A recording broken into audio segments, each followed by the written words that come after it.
एक कानून बना रेरा, जिसमें जो बिल्डर्स थे उन पर लगाम लगाई गई। बहुत सारे प्रोविजंस हुए। अभी हाल में 2-3 महीने पहले सुप्रीम कोर्ट ने फटकार लगाई थी रेरा को कि अगर इसका कोई फ़ायदा नहीं है तो इसको बंद कर देना चाहिए। लेकिन अब एक खुशखबरी है, बहुत अच्छी खबर आई है। खबर क्या आई है? खबर ये आई है कि जो प्रोजेक्ट रेरा में रजिस्टर्ड नहीं है उनकी भी शिकायत रेरा में की जा सकती है। इससे जो बहुत छोटे बिल्डर थे और जो बहुत बेईमानी कर ले रहे थे और जो होम बायर्स हैं उनके साथ धोखा कर रहे थे, वो क्वालिटी नहीं थी, कंप्लीशन नहीं था, वो सब चीज़ें थे, वो सब भी अब रेरा के अंतर्गत शिकायत की जा सकती है। उसके लिए एक वीडियो बनाया गया, इस वीडियो को पूरा देख लीजिएगा। दोस्तों, अगर आप वीडियो मेरे पसंद करते हैं तो चैनल को फॉलो कर लीजिए, लिंक अपने दोस्तों के साथ ज़रूर शेयर कर दीजिएगा। हो सकता है कि आप अगर नए किसी होम को बाई करने जा रहे हैं और उसमें बिल्डर्स हैं, रेरा में है नहीं है, तो थोड़ी जानकारी आपकी अपडेट हो सकती है। दोस्तों, इस आगे वाले वीडियो को पूरा ज़रूर सुनिएगा, उसमें प्रेजेंटेशन के साथ वीडियो बना हुआ है। ठीक है, थैंक यू। नमस्कार। आज बात करते हैं घर खरीदारों के एक बहुत बड़े अधिकार की। एक ऐसा अधिकार जो यूपी रेरा के एक नए फैसले से सामने आया है और ये फैसला पूरे रियल एस्टेट सेक्टर को बदल सकता है। जरा सोचिए, किसी ने अपनी जिंदगी भर की कमाई पाई पाई जोड़कर एक घर में लगा दी और फिर अचानक से पता चलता है कि वो प्रोजेक्ट तो रेरा में रजिस्टर्ड ही नहीं है। मतलब क्या होगा अब? ये एक बहुत ही डरावनी सिचुएशन है और दुख की बात यह है कि कई लोगों को इसका सामना करना पड़ा है। लेकिन अब सालों से चली आ रही इस प्रॉब्लम का एक सॉलिड सॉल्यूशन मिल गया है। वो कानूनी खामी, वो लूप होल जिसने न जाने कितने खरीदारों को बेबस कर दिया था, अब आखिरकार उसे बंद कर दिया गया है। तो सबसे पहले ये समझते हैं कि आखिर ये प्रॉब्लम थी क्या। ऐसा क्या था कि घर खरीदने वाले एक बंद गली में आकर फंस जाते थे। देखिए, होता क्या था, ये कहानी बहुत ही आम थी। कोई खरीदार अपना पैसा एक प्रोजेक्ट में लगाता है, ये सोचकर कि सब कुछ ठीक ठाक है। लेकिन जो डेवलपर है, वो जानबूझकर हो या अनजाने में अपने प्रोजेक्ट को रेरा में रजिस्टर ही नहीं करवाता, और बस यहीं से सारी मुसीबतों की जड़ शुरू हो जाती थी। और सिस्टम देखिए कैसा था। कोई परेशान खरीदार मदद के लिए रेरा के पास भागा भागा जाता और वहां से क्या जवाब मिलता था? सॉरी, हम आपकी शिकायत सुन ही नहीं सकते क्योंकि ये प्रोजेक्ट तो हमारे पास रजिस्टर्ड ही नहीं है। ये एक अजीब सी सिचुएशन थी, एक कैच-22 वाली हालत, जहां मदद के लिए बनाई गई संस्था ही अपने हाथ खड़े कर देती थी। तो नतीजा क्या होता था? खरीदारों का पैसा बुरी तरह फंस जाता था और इंसाफ के लिए कोई दरवाजा ही नहीं बचता था।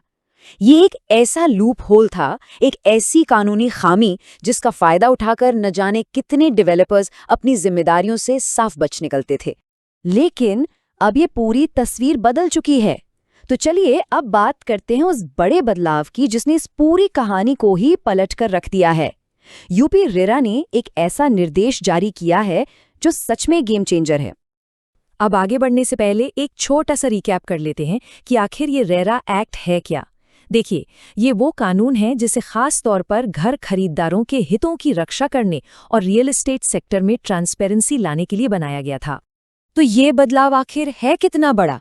देखिए, पहले क्या होता था, अनरजिस्टर्ड प्रोजेक्ट्स के खिलाफ शिकायत, सीधे सीधे खारिज, रिजेक्टेड। और अब अनरजिस्टर्ड प्रोजेक्ट्स के खिलाफ शिकायत एक्सेप्ट होगी, स्वीकार की जाएगी और उस पर सुनवाई भी होगी। यह सुनने में शायद छोटा लगे, लेकिन असल में ये एक बहुत ही पावरफुल बदलाव है। तो सवाल उठता है कि भाई ये बदलाव आया कैसे? यूपी रेरा के सेक्रेटरी राजेश कुमार त्यागी ने ये साफ किया कि ये पावर तो रेरा एक्ट के धारा 31 में पहले से ही मौजूद थी। जी हाँ, इस धारा में साफ लिखा है कि शिकायत किसी भी प्रमोटर के खिलाफ हो सकती है, सिर्फ रजिस्टर्ड प्रमोटर के खिलाफ नहीं। और यही सबसे जरूरी बात है समझने वाली कि ये कोई नया कानून नहीं बना है, ये पावर तो कानून में हमेशा से थी। यूपी रेरा ने बस इसकी सही व्याख्या, इसका सही इंटरप्रिटेशन अब सख्ती से लागू कर दिया है और इसी एक कदम से वो पुराना लूपहोल हमेशा हमेशा के लिए बंद हो गया है। तो ठीक है, अब ये अधिकार तो मिल गया, पर अगला सवाल ये है कि इसका इस्तेमाल कैसे करें। चलिए अब शिकायत दर्ज करने के पूरे प्रोसेस को समझते हैं। देखिए, इस पूरे प्रोसेस की जो चाबी है वो है रेरा एक्ट की धारा 31। यही वो सेक्शन है जो किसी भी पीड़ित व्यक्ति को मतलब अग्रीव्ड पर्सन को शिकायत दर्ज करने की पावर देता है। प्रोसेस काफी सीधा और सिंपल है। यूपी रेरा की ऑफिशियल वेबसाइट पर जाना है, वहां कंप्लेन रजिस्ट्रेशन सेक्शन में जाना है और अपनी शिकायत दर्ज कर देनी है। बस एक बात का खास ध्यान रखना है कि शिकायत में धारा 31 का जिक्र जरूर करें और हाँ, अपने केस को मजबूत बनाने के लिए सारे जरूरी डॉक्यूमेंट्स, पेमेंट की डिटेल्स सब कुछ साथ में दें। और इतना ही नहीं, एक और ऑप्शन भी है। ऐसे मामलों को सुलझाने के लिए यूपी रेरा के कॉन्सिलिएशन फोरम यानी सुलह मंच की मदद भी ली जा सकती है, जहां बातचीत के जरिए आपसी सहमति से मामले को सुलझाने की कोशिश की जाती है। अब देखिए, ये फैसला सिर्फ कुछ लोगों की शिकायतों को सुलझाने तक ही सीमित नहीं है, इसका असर बहुत बड़ा है। इसका पूरे रियल एस्टेट मार्केट पर एक बहुत गहरा और पॉजिटिव असर पड़ने वाला है। तो इस बदलाव का मार्केट के लिए मतलब क्या है? सीधा सा मतलब है, अब डेवलपर्स रजिस्ट्रेशन न होने के पीछे छिप नहीं सकते। दूसरा, पूरे सेक्टर में ट्रांसपेरेंसी और बढ़ेगी। और सबसे जरूरी बात, न्याय का एक ऑफिशियल रास्ता अब सबके लिए खुल गया है। कुल मिलाकर रियल एस्टेट में कंज्यूमर राइट्स अब पहले से कहीं ज्यादा मजबूत हो गए हैं। और ये दिखाता है कि अब खेल के नियम बदल रहे हैं। एक लेवल प्लेइंग फील्ड बन रहा है जहां सिस्टम घर खरीदार के लिए ज्यादा फेयर, ज्यादा निष्पक्ष हो रहा है, पहले जिनका पलड़ा हमेशा ही कमजोर माना जाता था। तो चलिए आज की इस पूरी बातचीत से जो 3 सबसे जरूरी बातें हैं, उन्हें फटाफट से दोहरा लेते हैं। पहली बात, यूपी में अब किसी भी अनरजिस्टर्ड प्रोजेक्ट के खिलाफ शिकायत की जा सकती है।